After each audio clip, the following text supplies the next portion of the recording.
Kolik to vyhrál? Neví, to se podívat. On se přijde prý za chvilku, protože ještě běží ten druhý kámo, takže tohle. Kámo. On se přijde podívat.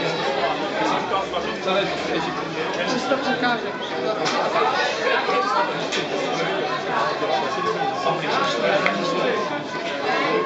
Jak je vidět, Vyčerová zná tento stadion a celkem suverénně šlamočela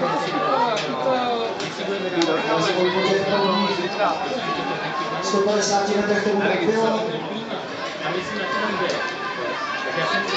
A zatím tomu tak stále je, takže zatím Vyčerová z Jablonce a o to druhé postupové místo svádí souboj Přásková s Kopeckou, nakonec to vypadá, že Kopecká ze Slavie Praha v levou kruhou zastříší.